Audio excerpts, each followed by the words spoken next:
Nós estamos no capítulo 11 do livro Missionários da Luz, do André Luiz, e nós estamos numa parte que é intercessão. Acho que o capítulo é esse. Agora eu não lembro o nome, tem que voltar para ver. Mas estamos numa parte em que eles estão indo em socorro de um suicida, a pedido da esposa desse suicida, que fosse encarnada, que num sonho esteve com o André e com o Alexandre, e eles foram socorrer esse espírito que que foi encontrado num matadouro, que é um local onde ficam muitos espíritos absorvendo aquelas energias do local. E eu vou voltar um parágrafo acima para a gente entender melhor, tá? Enquanto se retiravam os verdugos apressadamente, isso aí foi quando o André e o Alexandre começaram a interceder pelo Raul, que é o espírito que eles estão indo socorrer. Os outros vampiros que estavam ao redor desse recém-desencarnado começaram a sair, porque viram a luz. Enquanto se retiravam os verdugos, apressadamente, como se temesse algo que não podia compreender ainda, em face da aproximação bendita daquela luz que vinha do mais alto, perdia-me em dolorosas interrogações íntimas. O quadro era típico das velhas lendas de demônios abandonando as almas prisioneiras de seus propósitos infernais. As palavras espíritos poderosos haviam sido pronunciadas com indisfarçável ironia. Pela claridade que envolvera o suicida, sabiam que ali estávamos presentes, e, embora fugissem medrosos, alvejavam-nos com zombaria. Aos poucos, o matadouro, de grandes proporções, estava deserto de vampiros vorazes. Alexandre, dando por fim da operação magnética, tomou a mão do amigo sofredor, que parecia imbecilizado pela influenciação maligna, e conduziu-o para fora, a caminho do campo. Falou-me bondoso.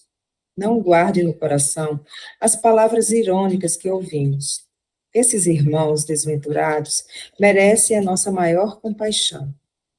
Vamos ao que nos possa interessar.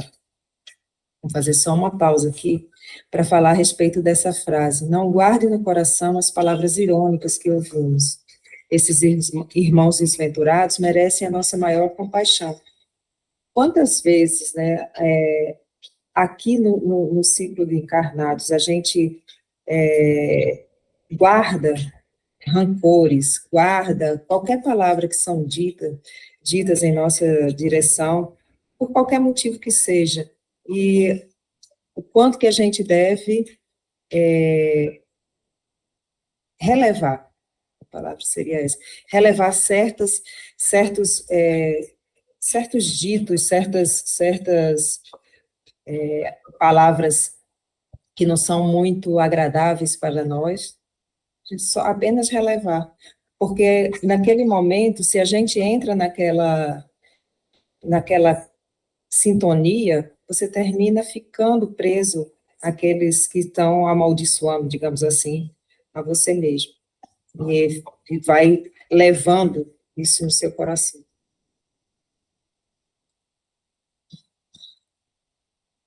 Recomendou-me amparar o novo amigo, que parecia inconsciente de nossa colaboração, e depois de alguns minutos de marcha, estacionávamos sobre uma árvore frondosa, depondo o irmão, enfraquecido e cambaleante, sobre a relva fresca.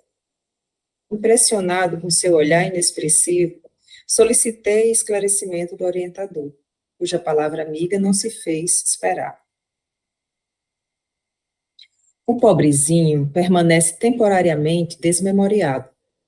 O estado dele, depois de tão prolongada sucção de energias vitais, é lamentável inconsciência. Em face de minha estranheza, Alexandre acrescentou: O que deseja você? esperaria por aqui o processo de menor esforço?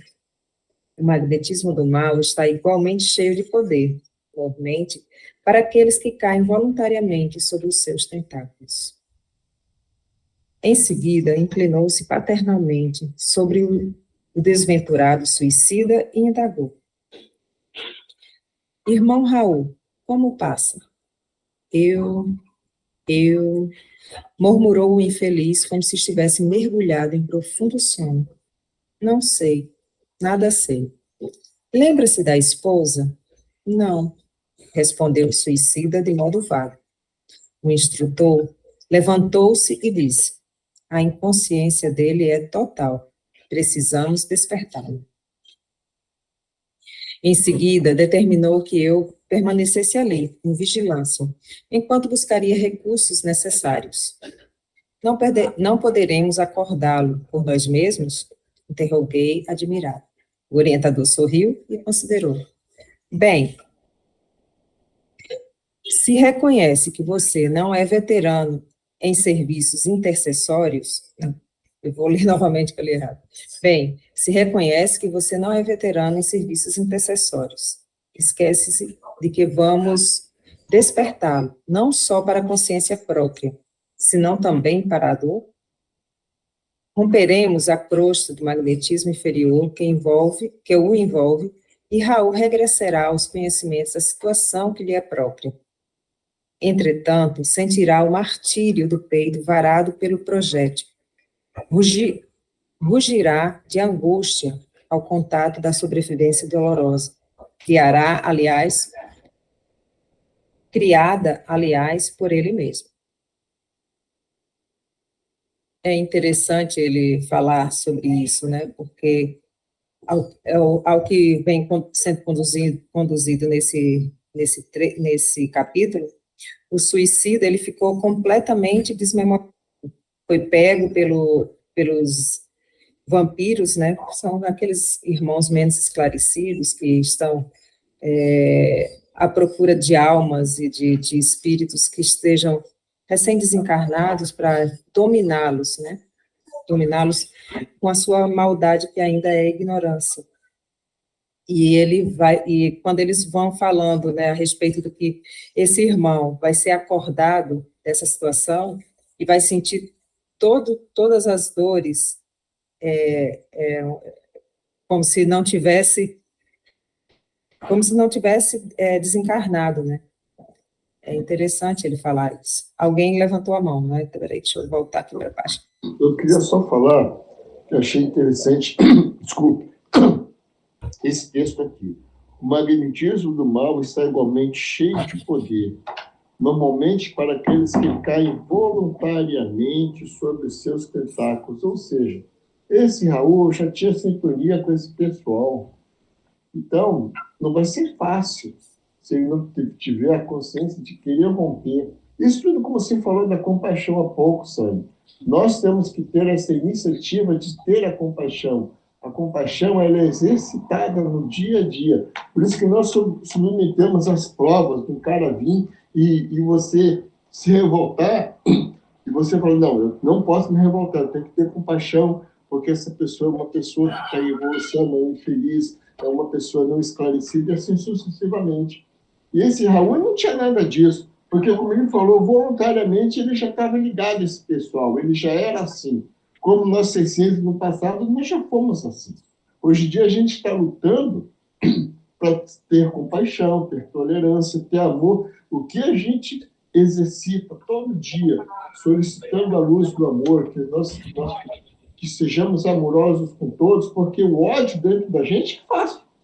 Você está andando na rua, o cara aponta uma arma para você, o ódio brota assim, sem esforço. Você quer matar, quer isso, quer aquilo, e quanto amor a gente fica exercitando, porque esse é o nosso sangue. E o Raul estava bem distante do que nós somos. Eu estou falando, fazendo essa comparação, tá? Com a gente. É isso só que eu queria falar. É interessante porque o desenrolar dessa história, né? Porque a esposa, ele quando apareceu, assim, para quem não pegou o início desse capítulo, a esposa, quando foi pedir a intercessão, né, do Alexandre através do sonho, ela pedia porque ele apareceu morto como se fosse assassinado, né?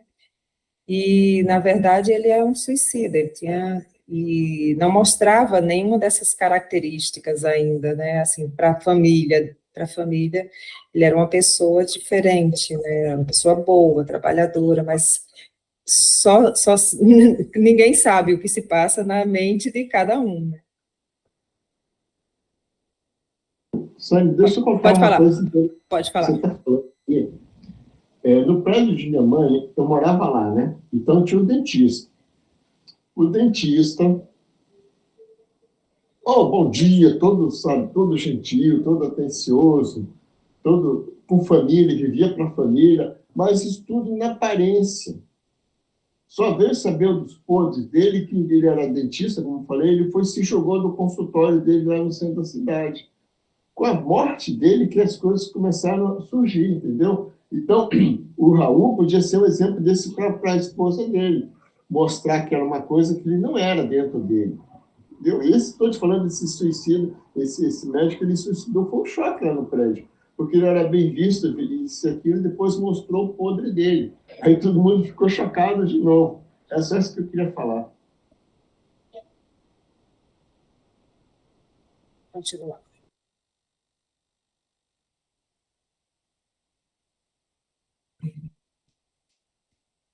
Em tais casos, as primeiras impressões são francamente terríveis e escoam-se algumas horas antes do seguro alívio. E como outras obrigações esperam por nós, será conveniente entregá-lo aos cuidados de outros amigos. As observações calaram profundamente. Decorridos 20 minutos, aproximadamente, Alexandre voltou acompanhado de 2 irmãos que se prontificaram a conduzir o infeliz, e daí a algum tempo encontrávamos-nos numa casa espiritual de socorro urgente, localizada na própria esfera da crosta. Via-se que a organização atendia a trabalhos de emergência, enquanto o material de assistência era francamente rudimentar. Adivinhando-me o pensamento, Alexandre explicou. No círculo das vibrações antagônicas dos habitantes da crosta, não se pode localizar uma instituição completa de auxílio. O trabalho de socorro, desse modo, há de sofrer incontestável deficiência. Esta casa, porém, é um hospital volante, que conta com a abnegação de muitos companheiros. Depois do Raul no leito-alvo, o devotado instrutor começou a aplicar-lhes passes magnéticos sobre a região cerebral. Não se passou muito tempo e o infeliz lançou um grito estertoroso e vibrante, dilacerando-me o coração. Eu morro, gritava Raul, em suprema aflição, tentando agora escalar as paredes. Acudam-me por caridade. E comprimindo o peito com as mãos, exclamava em tom lancinante: meu coração está partido, ajudem-me. Não quero morrer. Enfermeiros solícitos amparavam-nos com atenção, mas o paciente parecia tomado de dor. Duas coisas que eu achei interessantes nesse trecho. Uma foi falar desse posto de socorro itinerante, né? Quantos postos de socorro devem haver, né, ao redor de toda a costa? E quantos são abnegados esses trabalhadores que estão sempre auxiliando a todos, independente de qualquer situação que seja, né? E a outra é do próprio Raul, né? A aflição. Quanta angústia, quanta aflição, quanto desequilíbrio mental e emocional deve estar uma pessoa que tira a sua própria vida. Em quanto sofrimento gigante essa pessoa deve estar, né? Que a gente consiga se compadecer sempre dessas pessoas, ao invés de julgar de qualquer forma, né? Porque o julgamento é muito fácil para todos nós. Deve ser uma dor dilaceradora para a pessoa nem pensar em tirar a própria vida por não conseguir sair daquela dor. Pode falar, quem está com a mão levantada. Eu estava querendo pegar esse gancho que você acabou de falar aí, Sandra. Eu não pensei nele. Eu pensei são nos trabalhadores. Porque vamos imaginar, porque a gente não consegue ter a dimensão desse sofrimento, desse Raul. Como tem ele, tem outros que toda hora aparecem. Então, aquelas pessoas que trabalham ali são espíritos muito abnegados, que estão em busca da luz, são espíritos muito dedicados à compaixão, o amor ao próximo, quase que extremo, vamos falar assim. Porque é uma situação que, por mais que ele queira botar aqui, em palavras, não consegue exprimir o sofrimento, o desespero que deve ser ali. Imagina aqueles gritos que devem ser ensurdecedores, que sai do íntimo da pessoa, o grito de desespero, e a pessoa tem que ficar serena, porque você sabe que nós podemos ser influenciados, essa coisa toda. É isso que eu queria falar.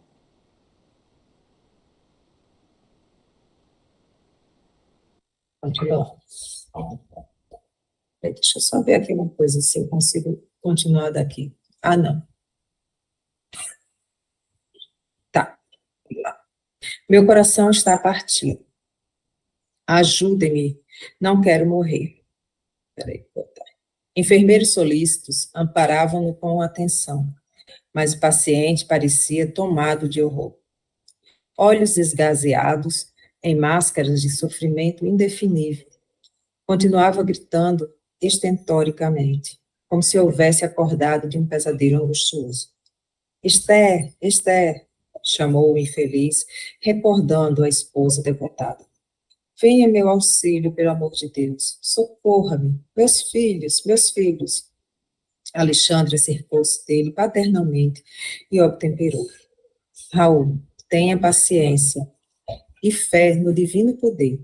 Procure enfrentar corajosamente a situação difícil em que você mesmo criou, e não invoque o nome da companheira dedicada, nem chame pelos filhos amados, que deixou na sua antiga paisagem do mundo, porque a porta maternal de sua casa se fechou com seus olhos. Se você tivesse cultivado o amor cristão, prezando as oportunidades que o Senhor lhe confiou, fácil seria, no momento destes, regressar ao ninho afetuoso para rever os entes amados, ainda que eles não conseguissem identificar sua presença. Mas, agora, meu amigo, é muito tarde. É necessário aguardar outro ensejo de trabalho e purificação, porque a sua oportunidade, com o nome terrestre de Raul, está finda. Imenso pavor a estampar-se-lhe no semblante um interpelado revidor. Estarei morto, porventura? Não sinto o coração varado de dor. Não sinto o coração varado de dor? Não tenho as vestes ensanguentadas? Será isto morrer? Absurdo! Muito sereno, e o bondoso instrutor voltou a falar. Não empunhou sua arma contra o próprio peito? Não localizou o coração para exterminar a própria vida? Oh, meu amigo, podem os homens enganar uns aos outros, mas nenhum de nós poderá iludir a justiça divina. Revelando extrema vergonha ao sentir-se a descoberto, o suicida prorrompeu em soluços, murmurando: Ah, desaventurado que sou, 1000 vezes infeliz. Alexandre, contudo, não tornou a falar-lhe naquela circunstância. Depois de recomendá-lo carinhosamente aos cuidados dos irmãos responsáveis pelos serviços de assistência, dirigiu-se a mim, explicando: Vamos, André, nosso novo amigo está em crise, cuja culminância não cederá antes de 70 horas, aproximadamente. Voltaremos mais tarde a revê-lo. De regresso aos meus trabalhos, esperei ansioso um instante de reatar as observações educativas. Impressionava-me a complexidade do serviço intercessório. As simples orações de uma esposa saudosa e dedicada haviam provocado atividades numerosas para o meu orientador e valiosos esclarecimentos para mim. Como agiria Alexandre na fase final? Que revelação teria Raul para nossos ouvidos de companheiros interessados no seu bem-estar? Conseguiria a esposa consolar-se nos ciclos da viuvez? Abrigando interrogações numerosas, aguardei o momento. Azada. Decorridos 4 dias, o instrutor convidou-me a tornar ao assunto, o que me fez exultar de contentamento pela possibilidade de prosseguir aprendendo para minha própria evolução. Encontramos Raul cheio de dores, todavia mais calmo, para sustentar a conversação esclarecedora. Queixava-se da ferida aberta, do coração descontrolado, de sofrimentos agudos, de grande abatimento. Sabia, porém, que não encontrava mais no círculo da carne, não se encontrava mais no círculo da carne, embora semelhante verdade lhe custasse angustioso pranto. Tranquilize-se, disse-lhe o meu orientador, com inexprimível bondade. Sua situação é difícil, mas poderia ser muito pior. Há suicidas que permanecem agarrados aos despojos cadavéricos por tempo indeterminado, assistindo à decomposição orgânica e sentindo o ataque dos vermes vorazes. Ai de mim, suspirou o mísero, porque, além de suicida, sou igualmente criminoso. E demonstrando infinita confiança em nós, Raul contou sua história triste, procurando justificar o ato extremo. Pode falar. Sônia, o que acontece aqui? Como ele falou, que há suicidas que permanecem agarrados aos esporos dos cadavéricos por tempo indeterminado. Por que nesse caso da rua Raul não foi? Porque ele já tinha sintonia com esse pessoal, sabe? Aí ele só foi um resgate, voltou de novo para a sua essência. Ele não, porque cada suicida é um suicida, como cada pessoa é uma pessoa, como cada nascimento é um nascimento diferente, nada igual. Mas eu concluo assim, deduzo, que como ele já tinha, como ele falou, que era fácil a sintonia com esse pessoal, ele já, simplesmente ele mudou de plano, saiu de um, foi para o outro e ficou assim mesmo, ficou nessa sintonia. Ele não ficou preso ao cadáver dele, ele foi resgatado para levar para aquele abatedouro, é isso? Eu vejo como as preces intercessórias, né, da família, muitas vezes são o remédio para muitas situações, né? Quando você tem uma prece intercessória, quando você faz uma prece de coração, você consegue alcançar a ajuda, seja para encarnado, seja para desencarnado. Eu acredito muito nisso. O poder dessa vibração, né? dessa luz que se aproxima quando estamos em prece. Continuar aqui um pouquinho mais.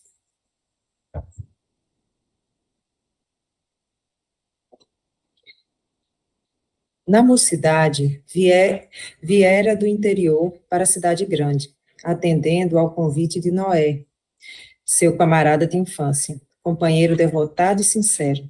Esse amigo apresentando, certa vez, a noiva querida, com quem esperava tecer, no futuro, um ninho de ventura doméstica.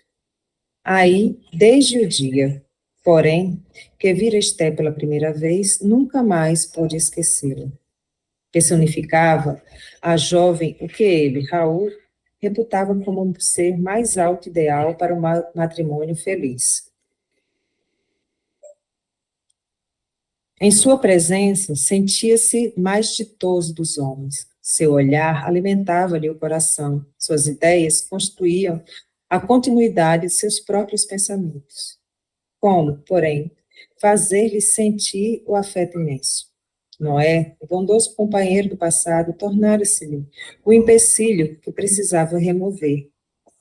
Esté seria incapaz de traição ao companheiro, ao compromisso assumido. Noé mostrava-se infinitamente bondoso e estimável para provocar um rompimento. Foi então que lhe nasceu no cérebro a tenebrosa ideia de um crime. Eliminaria o rival. Não vai dar muito tempo da gente, acho que talvez, concluir esse capítulo, mas só para relembrar, o Noé era o noivo da Esté, que suicidou. Pelo que se sabe no começo da história, a fala é de que ele tinha suicidado. E agora está sendo elucidada essa parte de que não foi isso, né?